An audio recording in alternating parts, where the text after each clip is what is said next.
दोस्तों, बहुत दिन बाद मुलाकात हो रही है। कई लोग कहते भी हैं जल्दी बनाया करो।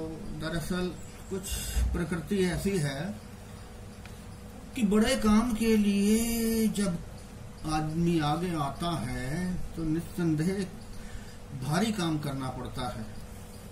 अगर तो बेबीलोनिया के झूलते बगीचे की तरह अपने गमले दिखाने हो तो हफ्ते में 4 वीडियो तो उसी पे बनाई जा सकती है। वो मेरी प्रवृत्ति में नहीं है, क्योंकि मैं आज बात कर रहा हूँ वाटर बाउंड वाटर बाउंड नहीं रूट बाउंड की। ये देखिए, ये पौधा चमेली का है देसी, ये रूट बाउंड है। इसके पत्ते रोजाना लटक जाते हैं। अब ये देखिए पूरी तरह से ऐसे हो गया। अब हम लोग क्या करते हैं, रूट बाउंड हुआ और ये हमने मिट्टी चेंज कर दी, बन गया वीडियो। लेकिन मैं इस तरह से बना नहीं पाता। आप देखिए दिलीप कुमार जी की कितनी फिल्में हैं हमारे, जो अभी तक के स्टार हुए हैं पिछले 100 साल के इतिहास में, गिनी चुनी फिल्में हैं। इसी तरह ही जो अच्छी चीज के लिए बहुत ज्यादा मेहनत लगती है, बहुत ज्यादा न्यूरॉन्स के पाथवे पर संघर्ष करना पड़ता है। तो मैं आज आपको बात रूट बाउंड के साथ में करूंगा कि रूट बाउंड तो होता है, इसके आसपास दाएं बाएं ऊपर नीचे कुछ ऐसे बातें हैं जिसका हमें ज्ञान होना चाहिए। दोस्तों, रूट बाउंड अगर होता है तो इसमें पानी रोज सुबह भी डालो शाम को भी डालो, सुबह भी डालो शाम की डालो। इससे हमें क्या पता लगा कि पानी कितना महत्वपूर्ण है पौधों के लिए। आज मैं इसी के ऊपर रूट बाउंड और पानी, ये इसको ऊपर ही एक वीडियो बनाकर कुछ कहना चाह रहा हूं। दोस्तों, पौधों में 90% से ज्यादा पानी होता है। फोटोसिंथेसिस या प्रकाश संश्लेषण की क्रिया जिसे हम कहते हैं, वो प्रभावित होगी। पानी के बिना खाना नहीं बना पाएंगे। जाहिर है प्लांट्स के सेल की डिवीजन नहीं होगी, वो आगे बढ़ेगा नहीं, पौधा की बढ़ावट रुक जाती है। अब इसको पानी भी तो नहीं मिलता, क्योंकि एक दिन में पानी की इसकी समस्या नहीं है। समस्या कहाँ आती है? रूट बाउंड और पानी, चोली और दामन का संबंध है। अब मुझे नहीं लगता कि किसी के वीडियो के इतिहास में किसी ने इसके ऊपर कोई वीडियो बनाया हो। तो मैं बात कर रहा था वीडियो, जो पानी है ना, वो सीड्स की जर्मिनेशन,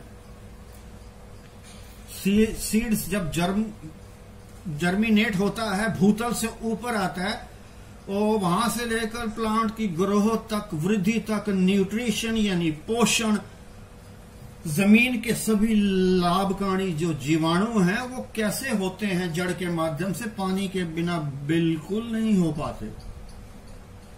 पौधे जो स्टार्च होता है ना, स्टार्च के माध्यम से पौधा वो एक भोजन लेता है जो बाद में शुगर बन जाता है, यही उसी में स्टोर करता है। ये भी पानी के बिना नहीं होता। भोजन बनाने की प्रक्रिया एक प्रकाश संश्लेषण के द्वारा तो होती ही है, साथ में वो प्रकाश संश्लेषण के तहत ही आता है, उसके मातहत ही आता है ये जो शुगर से अपना भोजन बनाता है। तो जमीन से पोषक तत्व प्लांट लेता है।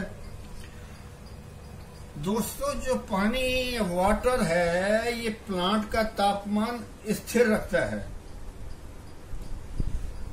प्लांट का इस्तेमाल स्थिर रखता है। जो पौधे, जो स्टोमेटा, जो सेल होते हैं ना, उसे स्टोमेटा कहते हैं, जो प्लांट्स के, वो जो पोषण लेता है, फिर वो भाप जो के बन के उड़ता है, जिसे ट्रांसपायरेटर कहते हैं। जो भाप बन के उड़ने की प्रक्रिया, पहले तो सेल है, उसके सेल को स्टोमेटा कहते हैं, उड़ने की प्रक्रिया को ट्रांसपायरेटर कहते हैं। इन सब में पानी अपनी भूमिका निभाता है।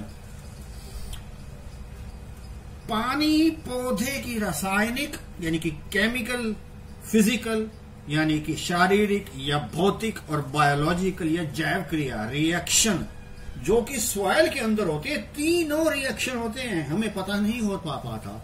फिजिकल भी, केमिकल भी, बायोलॉजिकल भी, और कभी कभी इन तीनों का कॉम्बिनेशन भी। वो निहायत जरूरी है पौधों की वृद्धि के लिए।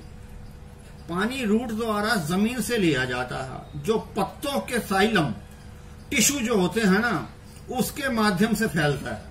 स्टोर वो स्टोमेटा में होता है। वाश पेषण की जो क्रिया है वो ट्रांसपायरेटर के माध्यम से होती है।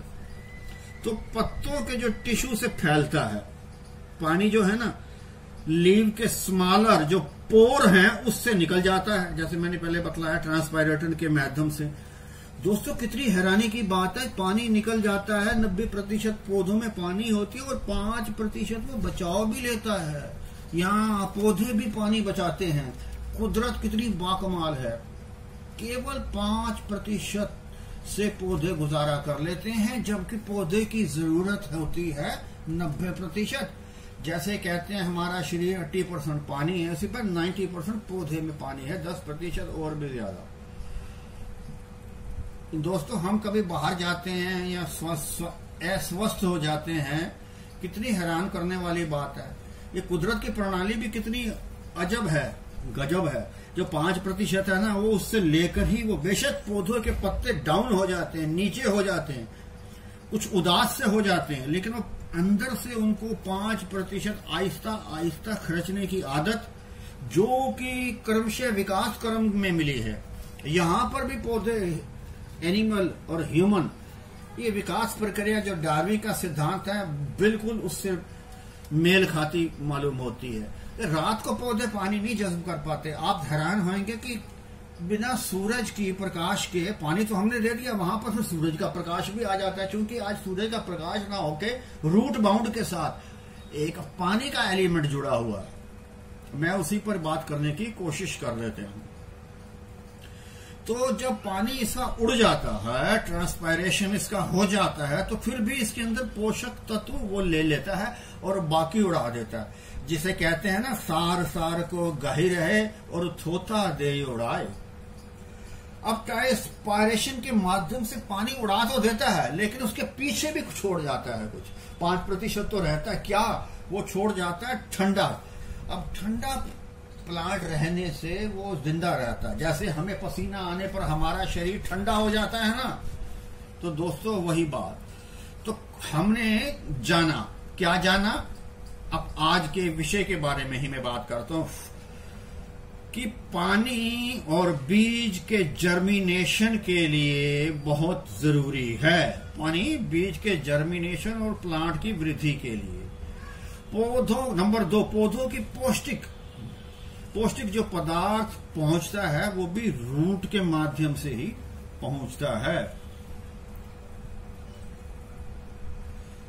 अब देखने वाली एक और मजेदार बात बता रहा हूं, नंबर 2 के क्रम में है। पहला बीज के जर्मिनेशन और प्लांट की वृद्धि, दूसरा प्लांट को पौष्टिक भोजन। देखो ये पहुंचता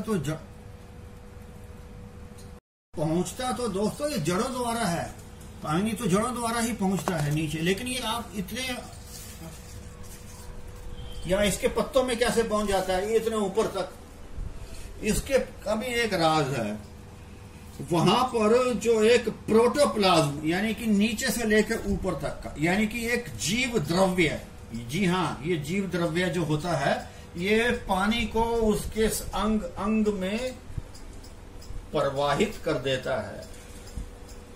पूर्व में मैंने बताया नंबर 3, पानी जो है ना फोटोसिंथेसिस, यानी कि खाने बनाने में बहुत ही ज्यादा काम करता है, खाना बनाता है। नंबर 4, हर एक सेल तक पौधे के केमिकल या जो भी चीज है वो पहुंचाता है, चाहे आप भोजन के रूप में कहें, केमिकल कहें। अब केमिकल में जैसे फफूंदी नाशक होते हैं, कुछ कीटनाशक होते हैं, तो उसके लेबल के ऊपर लिखा होता है। जब मैं ये कहता हूं कि मेरा मतलब, तब आप वहां पहुंचिए, अपने दिमाग को वहां केंद्रित कीजिए। केमिकल कुछ सिस्टमेटिक होते हैं, कुछ त्वरित होते हैं, यानी कि जो उसके अंग अंग में धस जाते हैं, जैसे कार्बेंडाजिम और फंजीसाइड के रूप में इमिडाक्लोरोपिड, इधर से इंसेक्टिसाइड। ये काम भी पानी करता है। पौधे नंबर 5 पे पौधे जब भोजन बनाते हैं ना, तो हम जो बंधुओं NPK उसे देते हैं, उसे पचाने में भी सीधे पानी काम नहीं आता, पहले आता है एंजाइम। पौधे को पचाने में जो पचता है उसका मेटाबॉलिक सिस्टम को ठीक रखते हैं एंजाइम, और एंजाइम पानी के बिना काम नहीं कर पाते। बायोलॉजिकल या जैविक रिएक्शन नहीं हो पाते, पौधा जिंदा नहीं रह सकता। नंबर 6, पानी का क्या महत्व है पौधे के लिए? रूट बाउंड के संबंध में, इसको नहीं भूलना है हमें आज के टॉपिक में। जो छोटे पौधे होते हैं ना दोस्तों, जिसके जो सेल होते हैं उसे हम गोमेट्स कहते हैं। जो गोमेट्स होते हैं वो उभयलिंगी, यानी कि छोटे जो सेल होते हैं ना, उसमें जो कौन से सेल का जो सेक्स यानी कि लिंग निर्धारित करता है कि आया के पौधा में कौन से सेल में मादा प्रवृत्ति है, किसी में नर प्रवृत्ति है। ये जो सेक्स को, जैसे हमारा जो कुदरत ने इंसान के जो लिंग निर्धारण का काम कुदरत करती है, पौधे में वही काम गैमेट्स करता है। लेकिन गैमेट्स जो होते हैं बिना पानी के काम नहीं कर पाते। नंबर 7 पे आता है पानी। जो फल जो लगते हैं या पोलिनेशन होता है वो बिल्कुल असंभव है पानी के बिना। ज्यादा पानी देने से भी गल जाते हैं, और पोलिनेशन जो होता है वो तो हो ही नहीं पाता। जब पानी में रस ही नहीं होगा तो उसके ऊपर कैसे जीव जंतु आकर्षित होंगे। नंबर 8, आपने देखा होगा, मैं पानी के संदर्भ में ही बात कह रहा हूं, जहां पर वो रूट बाउंड को आवश्यकता होती है, मैंने उसी से आगे रूट बाउंड प्लस पानी, इन दोनों को लेके अपनी गतिविधि को आगे बढ़ा दिया है। नंबर 8 पर दोस्तों आपने देखा होगा पीपल यहां वहां पाया जाता है, तो उसके वो तो खैर पीपल का तो सीधे ताल्लुक पक्षी वो उसको जो होते हैं वो यहां वहां खाकर अपने विष्ठा द्वारा वो बीज निकल जाते हैं। लेकिन जैसे कभी एक आपको मिसाल देता हूं, एक आक का पौधा होता है, उसके अंदर से कुछ फ्रूट्स जो स्पोर्स होते हैं ना, स्पोरा, वो निकलते हैं, जिसे हम क्या कहते थे बचपन में, बूढ़ी माई कहते थे ना, आज भी कहते हैं, एक नजदीकी से समझने के लिए। तो यहां वहां से कुछ पौधा के जो बीज है ना वो हवा द्वारा फैलते हैं, स्पोर्स। और हवा द्वारा कैसे फैलेंगे? तभी तो चटकती है कली, बीज चटकता है जब उसमें ताकत होगी। और ताकत कहां से आएगी? बाकी चीजों से तो आती ही है, जो पौष्टिक पदार्थ है, पानी से भी आती है।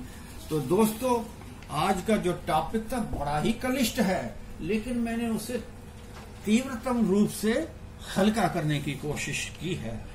जो ये रूट बाउंड है इसको फिर हम हल कर सकते हैं बड़े पौधे में, बड़े पॉट में हम रख देंगे। तो आप चाहे सॉइल में रखो, आजकल तो पानी में खेती की जाती है, तो आप भले ही आपको पोट बड़ा चाहिए, उसमें अंदर आप उसको खाना पहुंचाओ, चाहे वो सॉइल के माध्यम से हो चाहे वो पानी के माध्यम से, क्योंकि पौधा पानी में भी जीवित रह सकता है। अभी रिसर्च जारी है कि कौन कौन से पौधा ऊपर रह सकते हैं। तो दोस्तों उम्मीद है आज का जो मैंने विषय चुना है, पौधों का रीबाउंड, पौधों का जो बाउंड होना है, जो पौधों का मुड़ जाना है, जो झुक जाती हैं, उनकी जो रूट हैं, उसका पानी से क्या संबंध है, इसके ऊपर मैं आपको विस्तृत जानकारी साधारण शब्दों में देने की कोशिश करी। आपने अपना बहुमूल्य समय दिया, इसके लिए बहुत बहुत धन्यवाद और नमस्कार।